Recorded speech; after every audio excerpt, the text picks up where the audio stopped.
అందరికీ నమస్కారం. రామలక్ష్మి కథల ఛానల్‌కి స్వాగతం.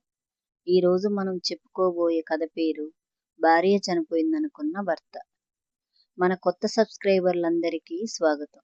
మన ఛానల్‌ని మరికొంతమంది సబ్స్క్రైబ్ చేసుకోవాల్సిందిగా కోరుతున్నాము. నిజం కోసం చివరి పోరాటం. ఆ రోజు రాత్రి ఫామ్ హౌస్‌లోకొచ్చిన ఆదిత్యను చూసిన కిడ్నాపర్లు ఒక పొగ బాంబును విసురుతారు. ఆ పొగ బాంబు వల్ల ఫామ్ హౌస్ మొత్తం కాలి మంటల్లో చిక్కుకుపోతుంది. పొగతో ఏమీ కనిపించడం లేదు అక్కడున్న వారందరికీ. ఆదిత్య తన దగ్గర ఉన్న ఒక కర్చీఫ్‌ని నోట్లో కప్పుకొని లోపలికి పరిగెత్తాడు. నందిని అని గట్టిగా అరిచాడు. దూరంలో ఒక మహిళ ఏడుస్తూ వినిపించింది ఆదిత్యకు. ఆదిత్య ఆ ఏడుస్తున్న వైపుగా మెల్లిగా వెళ్ళి పరిగెత్తి చూశాడు. ఒక గది. ఆ గది చుట్టూ మంటలు చెలరేగాయి. అప్పుడు లోపల నందిని ఆరాధ్యను గట్టిగా హత్తుకొని ఏడుస్తుంది. నందిని, ఎక్కడున్నావు అని ఆదిత్య పిలుస్తూ ఉన్నాడు. ఆ మాటలు విన్న నందిని, ఆదిత్య, బయటికి వెళ్ళు, మంటలు పెరిగిపోతున్నాయి, నువ్విక్కడే ఉంటే నీకు ప్రమాదం వస్తుంది అని చెప్పింది నందిని. ఆ మాటలు విన్న ఆదిత్య, నేను ఒక్కడినే బయటికి వెళ్ళను.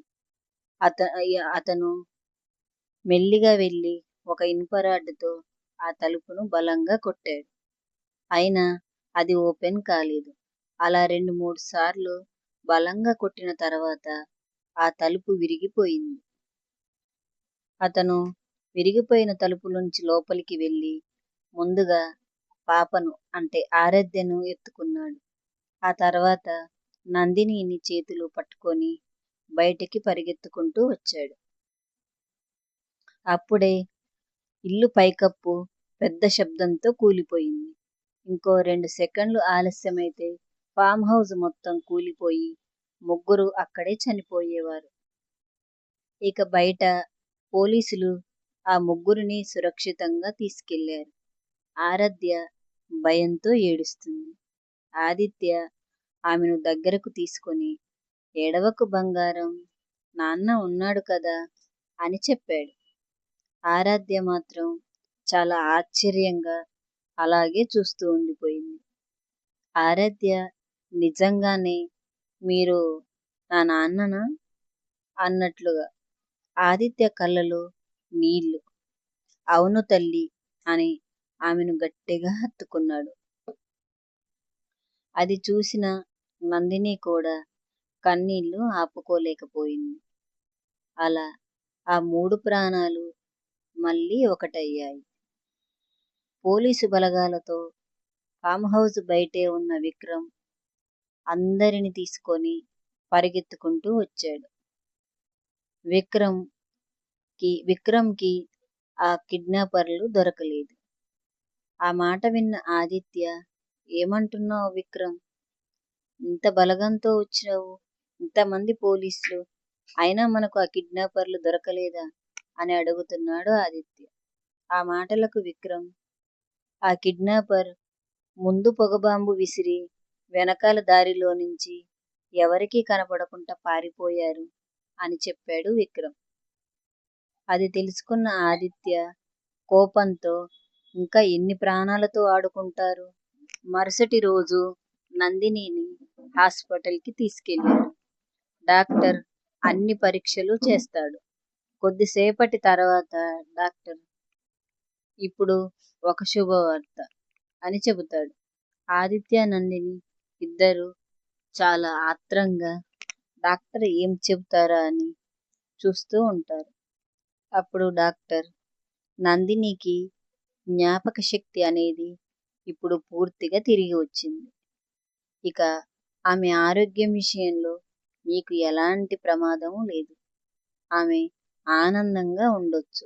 ఇంతకు ముందులాగే చాలా సంతోషంగా ఉండొచ్చు అని చెప్పాడు డాక్టర్. నందిని నెమ్మదిగా ఆదిత్య చేతిని పట్టుకుంది. నందిని ఇలా చెబుతుంది, ఆ రోజు జరిగిన ప్రతిదీ నాకు గుర్తుంది. హాస్పిటల్లో ఒక గది ఒక్కసారిగా నిశ్శబ్దంగా ఉంది. ఆదిత్య అయితే ఆ రోజు ఏమైంది? నువ్వెక్కడికెళ్ళావు? ఎలా నువ్వు కనపడకుండా పోయావు? అని అడుగుతాడు ఆదిత్య.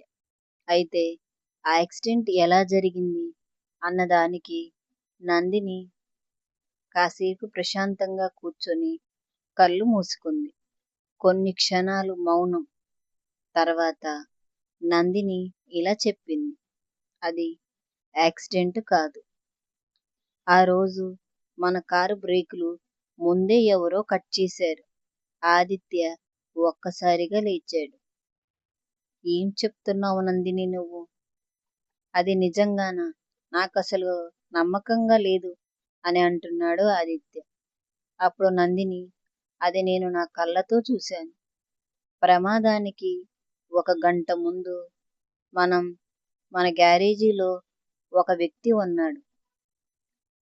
అప్పుడు విక్రమ్, అతని ముఖం గుర్తుందా నందిని అని అడుగుతాడు. అప్పుడు నందిని, తన ముఖం నాకు కనిపించలేదు. కానీ అతని కుడి చేతిపై పెద్ద నాగుపాము టాటూ ఉంది. ఒక పాము గుర్తును తను టాటూలాగా తన రైట్ హ్యాండ్ పై వేసుకున్నాడు అని చెప్పింది నందిని.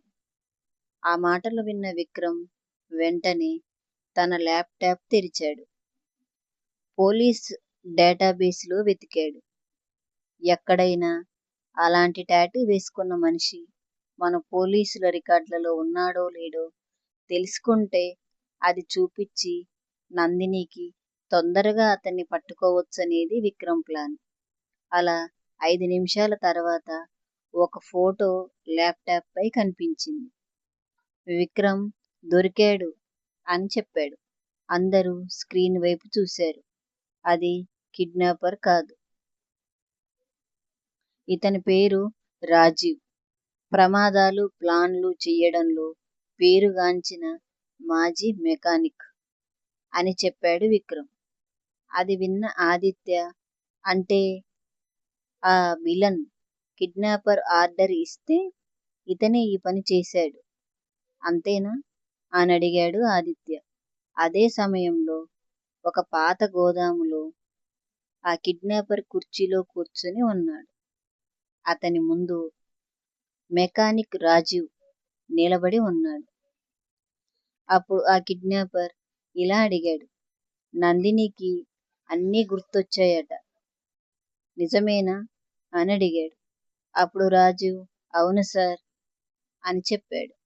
మరి ఇప్పుడు ఏం చేద్దాం అని రాజీవ్ అడగ్గా విలన్ చిరునవ్వు నవ్వాడు. ఒక టేబుల్ డ్రా తెరిచాడు. అందులో ఒక ఫైలు ఉంది. ఆ ఫైల్ తీశాడు.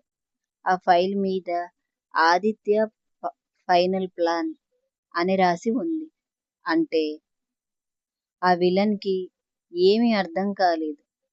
రాజీవ్ అంటే, సార్ ఇలా రాసి ఉంటే ఏమిటి దీని అర్థం అని అడిగాడు మెకానిక్. ఇప్పటి వరకు నేను అతని భార్యని దూరం చేశాను. ఇప్పుడు అతని ప్రాణాన్ని తీసేస్తాను అని చెబుతాడు ఆ తప్పించుకున్న కిడ్నాపర్. ఇంతటితో ఈ episode ending, 7th episode ending వస్తుంది. ఆదిత్య ఇంటికి తిరిగి వస్తాడు. ఇంటి తలుపులు తెరుస్తాడు. హాల్లో ఒక గిఫ్ట్ బాక్స్ ఉంటుంది. ఆ గిఫ్ట్ బాక్స్ పై ఒక చిన్న చీటీ కూడా రాసి ఉంటుంది, వెల్కమ్ హోమ్ ఆదిత్య అని. అది చదివిన ఆదిత్య నెమ్మదిగా ఆ బాక్స్ తెరవడానికి ప్రయత్నిస్తాడు. అది తెరిచి లోపల అతని చిన్ననాటి ఫోటో ఒకటి ఉంటుంది.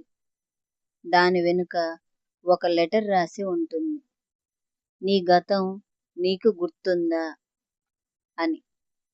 అది చదివిన ఆదిత్య ముఖం తెల్లబడిపోతుంది. ఇంతటితో ఈ 7th ఎపిసోడ్ అయిపోయింది.